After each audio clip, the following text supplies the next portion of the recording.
بینەرانی خۆشەویستی بەرنامەی کۆمەڵە ئۆسڵاوان سڵاوتان لێبێت. ساڵی تازەی خوێندنی ئەمساڵ لە چه هەل و مەرجێکدا دەست پێ دەکات و بەگشتی ئەوەی پێدەوترێ ئاموزش و پەروەرش لە ئێرانی جێردەسەڵاتی ڕژیمدا بە دوای چه ئامانجێکدا وێڵەوە چەندین پرسیاری تر تەوەری بەرنامەی ئەمجارەمان دەبێ لەگەڵ هاوڕێ ئەسعاد ڕۆستەمی ئەندامی کومیتەی ناوەندی کۆمەڵا کە هیوادارم ئێوەش تا کۆتایی مەجالتان هەبێت و هاوڕێمان بن. فەرموو تا کۆتایی لەگەڵمان بن.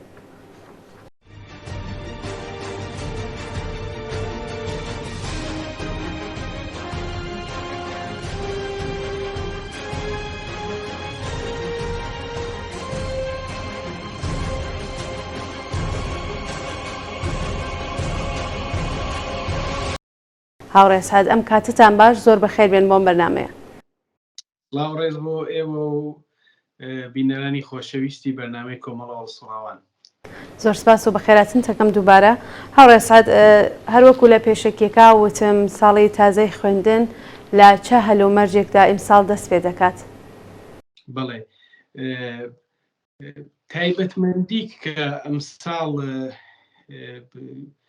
ساڵی تازەی خوێندن بەخۆیەوە ئەیبینێت ئەوەیە کە بەشێکی بەرچاو لە ئەو سەنگەڵیەلە کە دانش ئاموزەکان لەسەری دانیشتن و ڕۆشتنە بەرخوێندن بۆ ئەوەی کە بگەین بە ئاواتەکانیان بەشێک لەوانە لەلایەن ڕژیمی جنایەتکاری کۆماری ئیسلامیەوە لە یەک ساڵی ڕابردووە و لە ناڕەزایەتی دەربڕین بەم سیستەمە گەندەڵا گیانیانیان بەخت کرد. بەشێکی بەرچاو ئێستا لە زیندانەکانی کۆماری ئیسلامیدان و چارەنووسیان نادیارە. بەشێکی بەرچاو لە خوێندکاران و لاوانی ئێران کە دەبوایە بە ڕۆحیەکی پڕ لە شادی و خۆشی و دڵخۆشیە و بەشداری ساڵی تازای خوێندن بکەن، بەداخەوە چاوێکیان یا هەردوو چاویان لەدەستداوە و ئیتر ناتوانن بڕۆنوە بۆ شێوەیە درێژە بە خوێندن بدەن. ژمارەیەکی یەکجار زۆر لە ئاستی ملیۆنیە لە دانشاموزان و خوێندکاران و دانیشتوویان و هەروەها معلمان و مامۆستایانی زانکۆ و بەگشتی ئەو کەسانەی کە هەوڵ ئەدەن بۆ ئەوەی کە لە مەسەلەی ئاموزش و بارهێنانە بە شێوەیەکی جددی و دڵسۆزانە کار بکەن. ئەم ساڵ لە شرایەتێکە ئەڕۆنە کلاسەکانی دەرس کە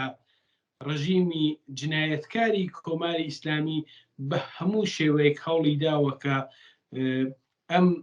قشرە ئەم تەیفە لە کۆمەلگا لەژێر فشارە دابنێت و واداریان کا بەوەی کە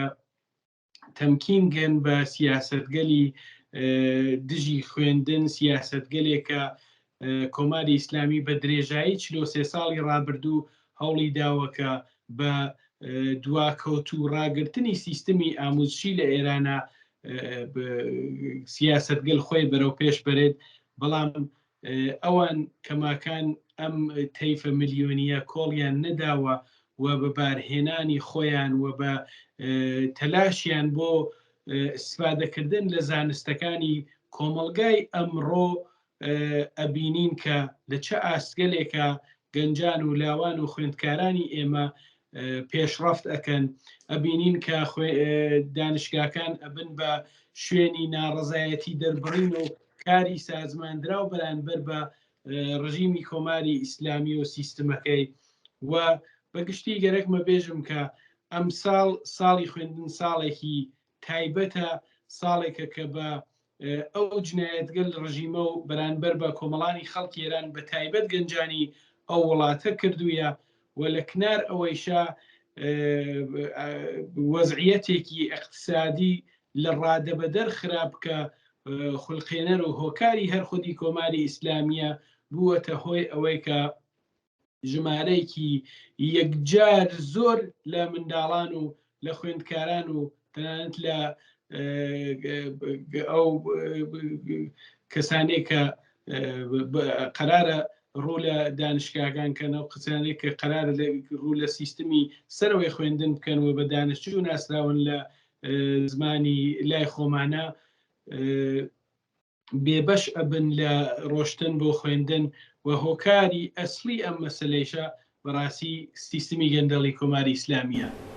بەڵێ زۆر سپاس هاوڕێساد هاوڕێساد خۆشت لە بەشی لە قسەکان تا ئاماژەت بە وەزیەتی ئابووری خەڵک کرد وەزعی ژیان و گوزەرانی زۆرینەی ئەو بنەماڵانە کە منداڵەکانیان دەچن بەرەو خوێندن لە مەدرسەکان چۆن دەبیننەوە؟ زاهرەن دیارە هەمومان لە ئێرانە دەرسمان خوێندووە. زاهرەن کۆماری ئیسلامی بانگەشەی ئەوە ئەکات کە خوێندن لە ئێرانە مەجانیە یان بەلاشە، بەڵام سیرکە لە سندنی سەتاییترین پێداویستیەکانەوە بۆ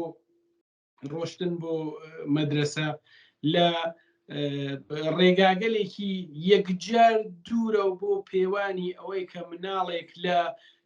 دەبێت چەندین کیلومتر لە لادێکەوە بۆ لادێکی تر بڕوات تا بگەیت بە مەدرسەی گۆفێر ئەلفۆبێ بێت لە هەموو ئەو شتانەی کە پێویستە بۆ فێربوون و ئاموزش لە سەتحێکی بەربڵاوە هەر لە مناڵێکە و کاڕواتە پیشتەبستانی هەتا کەسێکە ها لە دانشگا هەتا کەسێکە خەریکە خوێندن تەواو ئەکات هەموو ئەم پێداویستیە لە ئاستێکا گرانە لە ئاستێکا ڕژیم بە دروستکردنی ئەنواع وەخسام مافیاگەل اقتصادی کارێکی کردووە کە بەڕاستی فشارێکی یەکجار زۆر بێت لەسەر بنەماڵەکان و لەسەر ئەو کەسانەی کە ڕوو لە خوێندنەکەن و ئەمە نیشانەدات کە بەڕاستی وەزعی ئابووری داڕما و خراپ لە ئێرانە تەسیری ڕاستەوخۆی ئەبێت لەسەر ئاموزش و پەروەرش لەسەر بارهێنان لەسەر ئەوەی کە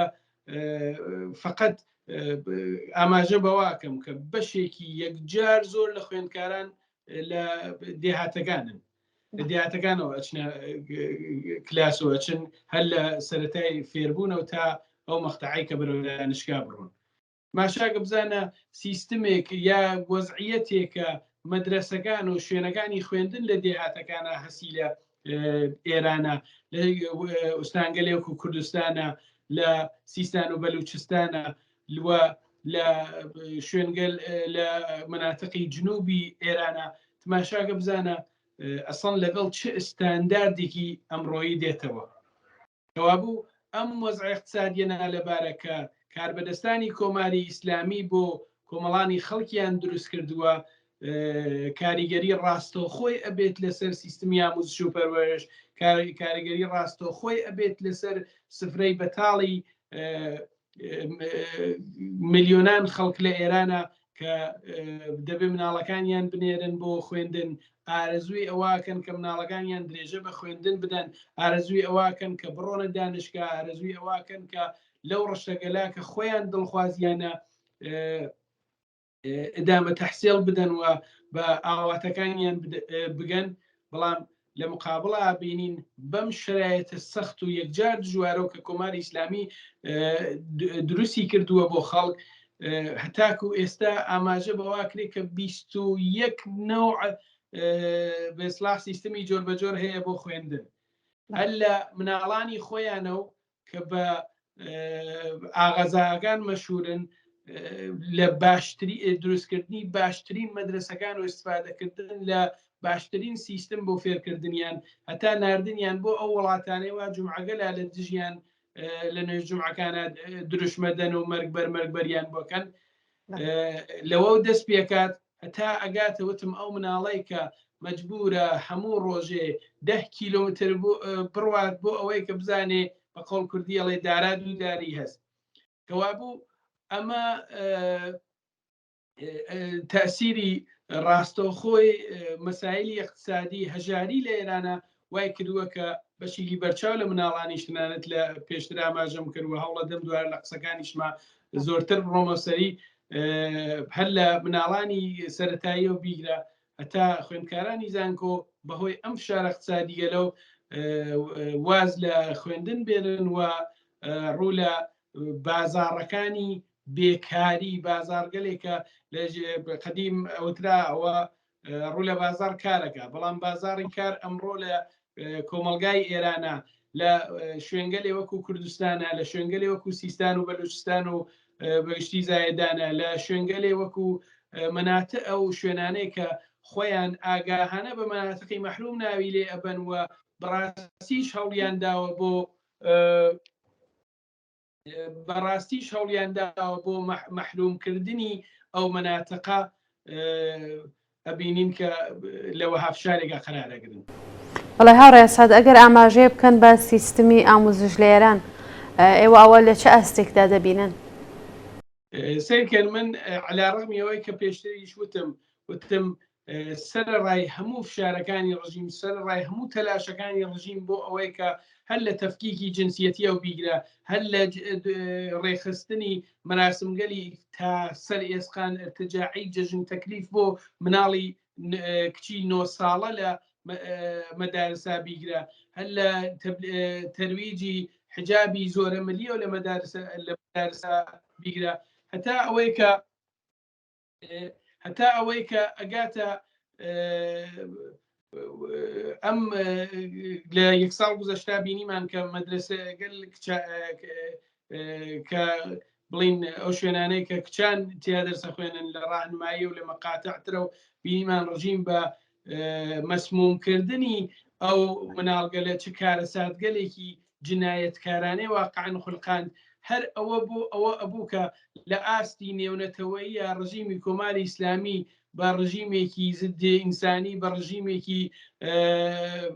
دژی بەشەری و ڕژیمێکە کاربەدەستانی لە وەزیری ئاموزش پەروەردەشەکەی ئەو بیگرە تا یەکە بە یەکەی ئەو کەسانەی کە پەیوەندیان بە مەسایلە بوو دەبایە لە دادگانە و دەوڵەتیەکانە بانکێشت بکرایان دەبایە محکوم بکرایان بەڵام بەداخەوە کاردانەوەیکی وە لە ئاستی بڵاومان نەبینی ئەمە بەم مقدمە و گەرەک بە بێژم کە ڕژیمی کۆماری ئیسلامی ئەوەیەوێ ڕژیمی کۆماری ئیسلامی ئەوێ مەدرسە و حوزەی علمیە یەک شتی تەدریس بکرێ ڕژیمی کۆماری ئیسلامی ئەگەر نخبەی ببێ نخبەیەکی ئەوێت کە خزمەت کات بە ئەهداف دژی ئینسانی و ئەهدافێکی خراپ و کە لە ئاستی هەم ناوخۆی ئێران وە هەم لە ئاستی نێونەتەوەیە هەیبووەوە هەیەتی ڕژیمی کۆماری ئیسلامی بە کەڵکوەرگرتن لە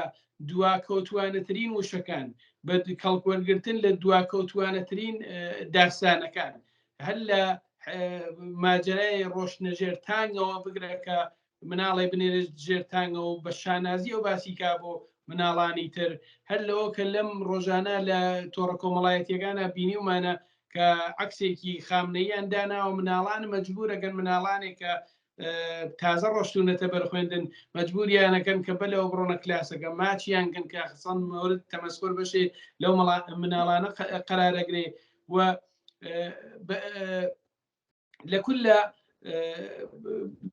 ناتوانن لەو بواریشەوەیانێ سەرکەوتوو بن ناتوانن لەو بواریشەو کارێ بکەن کە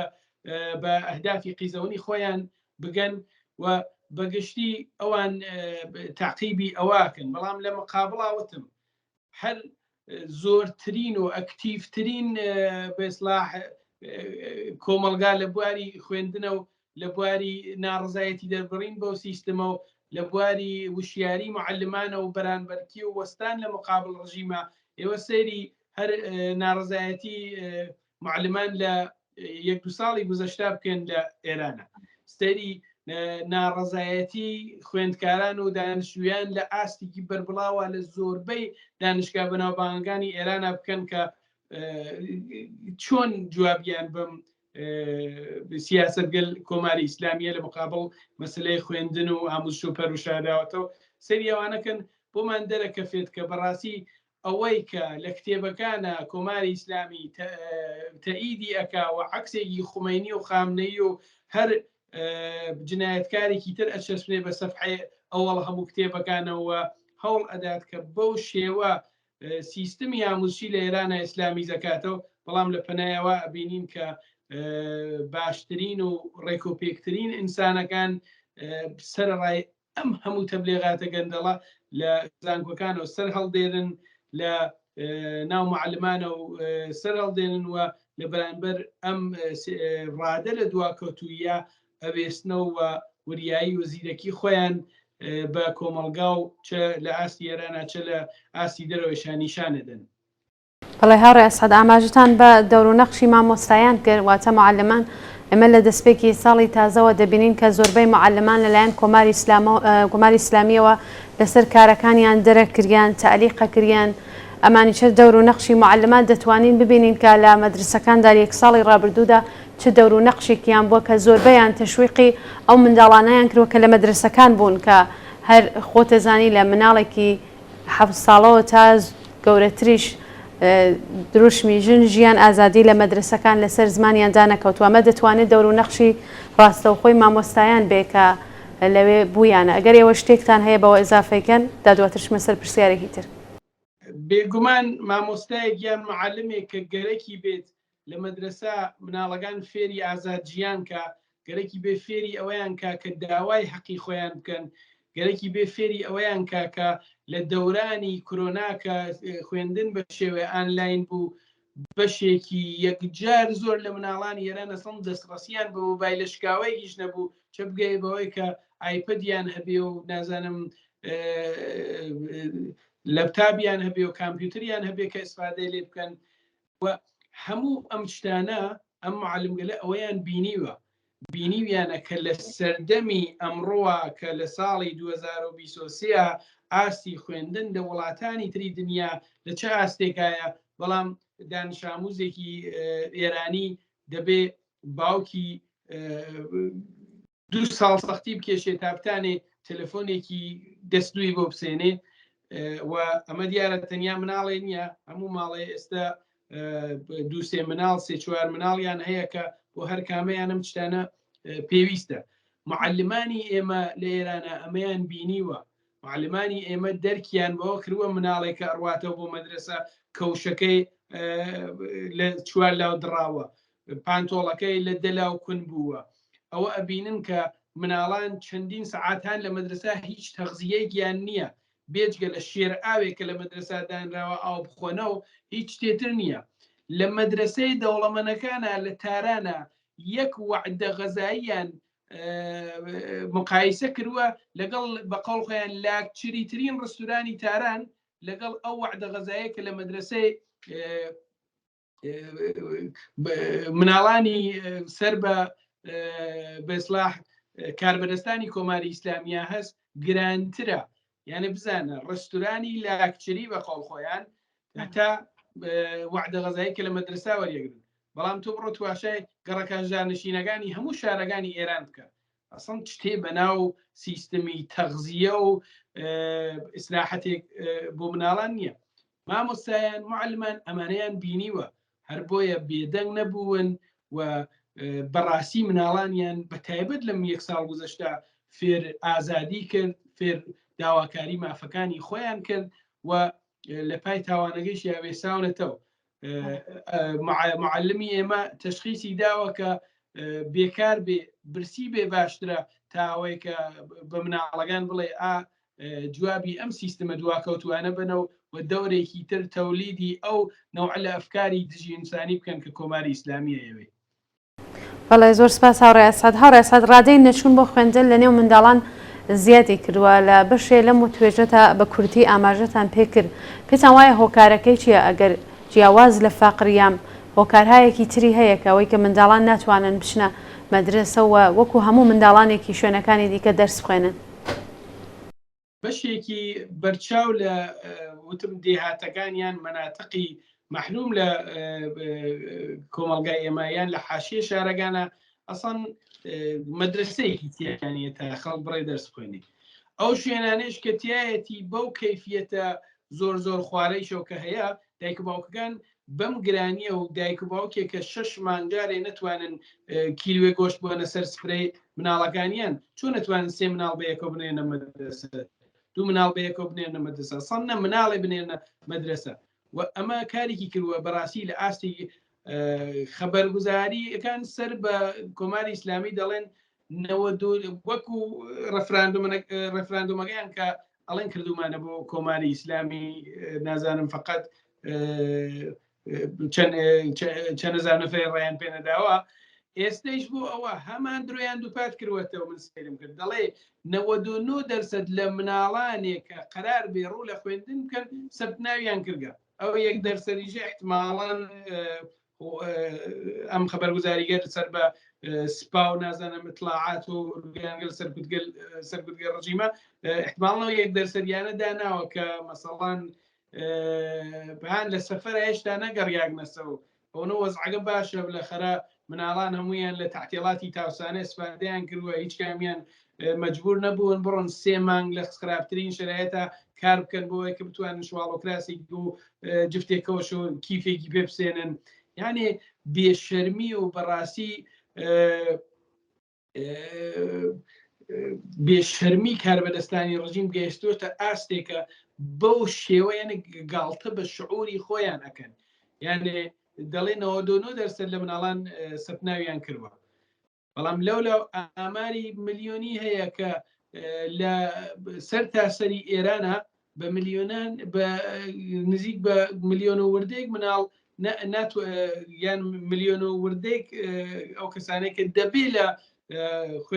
بەرخوێندنابن ناتوانن بەشداری بکەن لە ساڵی تەحسیڵی تازاوە. هۆکارەکەیژی بە دەرەجەی یەکەم ئابوووریە، بە دەرەجەی یەکەم نەبوونی ئیمکاناتە، نەبوونی پوڵە، نەبوونی بەسلاح قوتێکە لە ماڵەوە کە بتوانێت دوای مەدرسەکەی بڕوات پێ بژیت. مەجبورە لە فکر تێرکردن سکیا بێتاوەیە کە بڕواتە مەدرسە و بێتەوە هیچ لە ماڵەگەیە نەبێت. کابوو ئاستێکی زۆر بەرچاو بەڕاستی ئێستا بەداخەوە من بە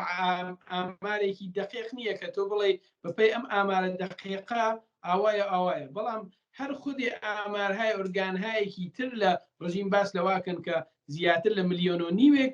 ئەمساڵ ناتوە کە ملیۆن و نیوێک کە لە شرایەتی عادیە دەبێت لە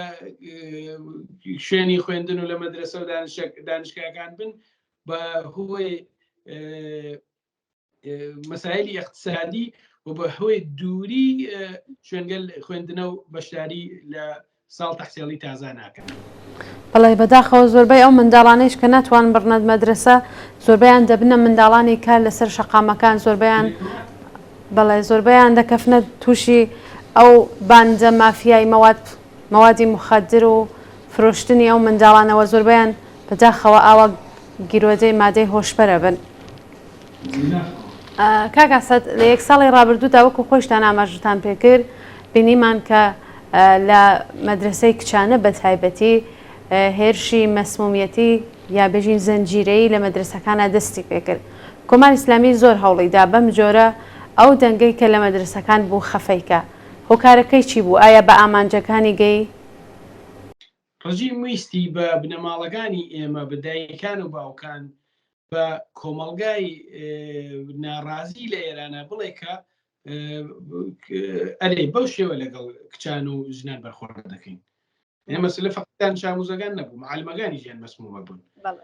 لەفی یەک مەدرسە و دوو مەدرسە نەبوو. ڕژیم ئەیویست لە بەرگرتنی ئەو سیاسەتە بە باوەڕی من کارێک بکات کە خانەوادەکان بترسێنێ، کار بکات کە بڵێن وەختیەوە وڵاتی سەر مناڵەکانمانە بۆ بیانینە مەدرسە با لە ماڵەوە بن ئەمنترە. و بەم سیاسەتە سەفێحانەی کە گردیانە بەربەڕاستی تەنیا خۆیان مەسخەرە کرد، تەنیا خۆیان یان زیاتر لە جاران لە چاوی بەسلاح لە بەرچاوی خەڵک نمایشی زیاتر جنایەتکاربوونی خۆیانیاندا بێژگەلەوە هیچ چێتر نەبوو. ئێمە بینیمان کە هەر لەو شوێنانەیە کە ئەو زۆرترین تەلاشی کرد بوو کە زۆرترین مناڵ مەسموم بکات ئەم جار دایک و باوکەکان بە شیفتی ئەوێستان و کنتڕۆڵیان نەکرد. یانێ بۆ ڕژیمێکی وا دیکتاتۆری بڵاوکردنەوەی وها عەکسکەرێک لە ئاست بینالملەلا کە خەڵک بیبینێ کە کۆماری ئیسلامی مناڵان لە ئێرانە مەسمومەکە شیمیاییانەکە کە ئەڕۆنە مەدرسە و دایک و باوکەکانیان بە نەوبەت ئەوێسن کە درۆن و نازانم ئەو دەم و دەستکە جاسووسی و گەندەڵیانە کە ئەسپادەی لێکا بۆ بەڕێوەبردننی ئەو سیاسەتەی ببینن و وریای مناڵەکانیان بن. مەسئلەی شۆڕشی ژینە مەسئلەی ژن ژیان ئازادی و جنبشی ژن ژیان ئازادی لە یەک ساڵی ڕابردووە و تاکو ئێستەش یەک دەرسی هەم بە خۆمانداوە وەکو ئەو کەسانەی کە لەم شۆڕشا بەشدار بووین وەکو کۆمەڵانی خەڵکی ئێران وەکو کەسانێکە گەورەترین تاوانەکانیان داوە لە مقابڵ ئەم شۆڕشە گیانیانیان بەخت کرد چاویانیان لەدەستا ئەندامانی لەشیانیان لەدەستا و بریندار بوون کەوتنە زیندان و سیاچاڵەکانی کۆماری ئیسلامی و کەوتنە ژێر حکمی ئیعدامی قازیە بەسلاح جنایەتکارەکانی ڕژیمی کۆماری ئیسلامیە و یەک دەرسی گەورەی هەبوو ئەویش ئەوە بوو کە کۆماری ئیسلامی بە هیچ پلانی ناتانێت ژنان و کچانی ئێمە بنێرێتە گۆشەی ماڵە و دەورێکی تر بۆ شێوە تەحقیریان کە ئەمڕۆ گەورەترین شانازی لە کۆمەلگای ئێرانە بە باوەڕی من ژنبوونە گەورەترین شانازی و گەورەترین افتخار لە ئاستی نێونەتەوەی شاگەر تماشایەکەی و ئەوەی کە بینی ومانە لە زمانی یەکەیەکەی ئەو کەسانێک کە دڵیان بۆ ئازادی لێدا لە هەموو ئەم وڵاتانە گەورەترین افتخار ئەوەسە کە ژن بیت لە ئێران نابیت لە مقابڵ ئەو سیستمە جنایەتکارە بەو شێوە مبارزە بکەیت. بەڵێ هاوڕێ پارەکە لە کاتی خۆپیشاندانەکان لە شارەکان و بەتایبەت لە مەدرسەکاندا کۆماری ئیسلامی زۆر بە ئەوجی شەرمەزاریەوەی وێت ئەوە بەرادەرانمان لە ئەفغانستان زۆر سەرکەوتوو بوون لەبارەی دەرس و نهێشتنیەوەی کە ژنان بچنە شوێنە گشتیەکان و بەتایبەت بەندرسەکان کە بێڵن دەرس بخوێنن مناڵان دەرس بخوێنن و ئەمەیان وەکو سەرکەوتن ناوە بردووە زۆر جاریش ئەم هێرشانەی کەیان کرێ سەر مەدرسەکان لە ئولگویان لە تاڵبان وەرەگرت چاو لێکەین لە سارینا ساعدی لە سنا هەستی حوسێن پەناهی لە دێهگولان زۆر بێڕەحمانە ئێستاش وەکو ئینسانێکی عادی ناتوانێت ژیان کات کۆماری ئیسلامی هەوڵی زۆریدا کە ئەو کچانەی کە زۆر نەقشیان بووە لە شۆڕشی ژینادا بیان کوژێ یام ئاوا وەکو هەستیان پێ بکە مەبەستمەوەیە بێژم کە کۆماری ئیسلامی زۆربەی کارەکانی کە بەتایبەت بەسەر ژنانە دەهاور پارەکە لەسەرەوە بوو کە بەرادەرانی لە کابل چی ئەکەن و چی ناکەن بۆیە ئەمەش ئۆلگو وەرەگرین. بەڵێ معلومە سیستمێکی دیکتاتۆری ارتجاعی دواکەوتووی چەندین هزار ساڵە لەمەوبەر معلومە لە سیستمێکی مرتەجەحتر لە خۆی ئۆلگو وەرەگریتر لە تاالبانێکە بە جنایەت بە ژن کوشتن بە سەنگسار بە قەتڵعامی مناڵان بە ئیسفادەکردنی جنسی لە مناڵان و بە سوءاستفادەکردن لە ژنان و بە گەنترین سفاتی ئینسانی لە دنیا ناسراون معلومە دەبێ ئۆلگو بێ بۆ جمهوری ئیسلامی ئەگەر ئۆلگو نەبێ دەبێ تعجبی لێ بکەین بەڵام وتم سەرڕای ئەوەی کە بە هەوڵیاندا وەکو بەرادەرانیان بکەن سەرڕای ئەوەی کە هەوڵیاندا وەکو هاوعقیدەکانیان بکەن سەرڕای ئەوەی کە هەوڵیاندا وەکو جنایەتکارترین مرۆڤەکانی سەردەم دەرکەون بەڵام دەنگ ئازادی دەنگ خوازیاری ژیانی یەکسانی و دەنگ بەرانبەرکێ لە بەرابەر ئەم ڕادە لە وەحشیگەریە نەتوانرا خەفە بکرێت و بوو بە ئۆلگو سەرمەشق بۆ ئازادی لە سەرتاسەر دنیا. هەڕێسەت بەشداری خوێندکارانیان بەگشتی لاوان لە شۆڕشی ژیان ئاسادی باس لە چی دەکا هەرچەند کە ئاماژتان پێ کردووە لە ناو قسەکانتانە؟ بڵێ من لەم بەشە بەڕاستی بۆ تەکمێڵکردنی ئەو قسانەی کە پێشتر کردم لەم پرسیارە تەنیا ئاماژە بەواکەم بڕۆین سەیری ئەوەکەین کە لە یەک ساڵی ڕابردووە بەتایبەت دانیشتوویان بزانێت چ لە بواری بەسلاح تەقویەتی ئەم مبارزە بزانە چیان کرد بزانە لە بواری ئەوەی کە بوون بە ئۆلگویەک بۆ ئەوەی کە نیشان بن کە بەڕاستی ئەم ڕژیمە نەیتوانیوە هیچ جۆرە تەسیرێک لەسەر مێشکی ڕزگاری خوازی و ئازادی خوازی ئەوان دابنێت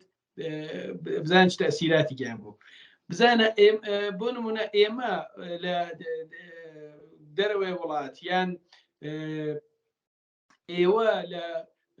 کوردستان و باقی شوێنەکان تریش تەوەجۆگەین بزانین هەر ناڕەزایەتیکمان ڕێخست هەر بۆنەیەک بەڕێوە چوو هەر ئەتسابێکرا هەر جوانێکمان گیانی بەخت کرد هەر ژنێک لەلایەن کۆماری ئیسلامیەوە کوژرا هەر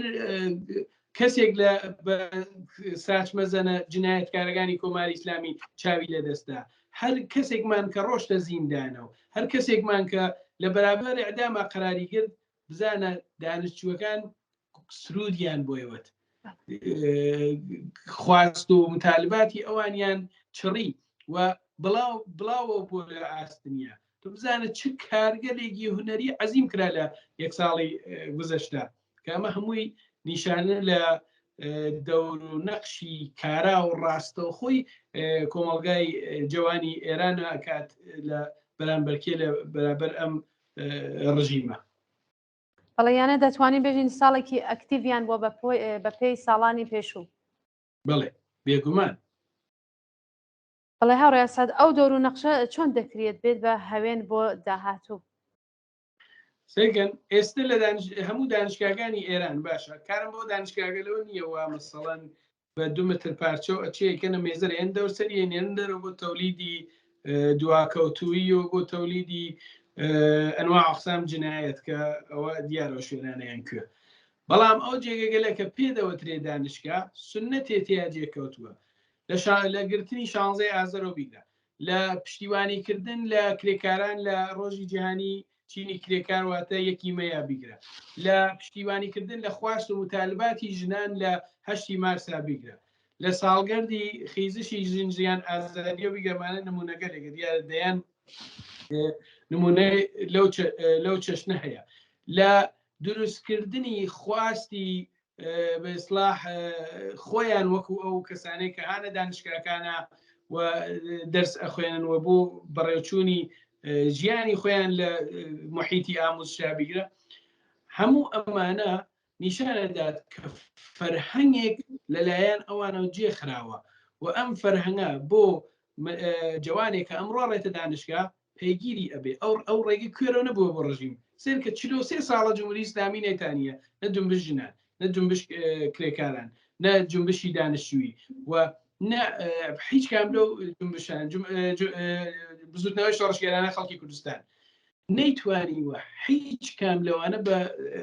سەرکوت ڕەوانەی ماڵەوە بکات کەوابوو ئەم تەلاشێ ئەوان لە 1 ساڵی ڕابردووە ئەم ماندووبوونەی ئەوان هەر لە بەشە هونەریەکەیەوە بیگرە هەتا ئەو جوانەی کە بە ئەو پەڕیشانازیە و نەیوت بە کۆماری ئیسلامی و ئەعدامیان کرد هەتا ئەو شۆڕشگێرەی کە لە شارەکانە کەوتە بەر خەڵکووە بە فیداکردن گیانی خۆی بە خەڵکی وت کە ئێمە تەنیا شعار نین ئاواتەکانی ئێمە ئارەزوەکانی ئێمە تەنیا شعار و قسەکردن نییە بەڵکو لە مەیدانی عەمەڵا ئەبین بە پێشڕەوی ئەو مبارزە ئەمە سنەتێکی جێخستووە کە بە درێژەدان بەم سنەتەوە بە پەیگیری ئەم سنەتە لەلایەن باقی جوانانە و بە بێدەنگ نەبوون لە مقابڵ هەموو ئەو کردوانێک کە ڕژیمەکات ئەمە ئەوێ بە هەوێنێک بۆ درێژەدان و بۆ بەرەو پێشچوونی ئەم خەباتەکە لە بێسلاح شۆڕشی ژیناوە بە شێوەیەکی چڕ و پڕتر دەستی پێکردووە و ڕژیم هەرچی هەوڵەدا بڵێ بۆز ئارام بووەتەوە و خەبەرێکی وانە کەوێتە گرتن و زیندانیکردۆدانی حکم و وەرگرتنی ئەنواعی وەسیخەگەلی سەنگین لە مقابڵ ئەم تێکۆشەرانە بەڵکە لە بەرامبەرە بینین کە ترسێکی بۆ شێوە نەماوە لەم ڕژیمە و ئەمە بەرەو ئەوە ئەمان بات کە بەو نەتیجەمان بگەێنێت کە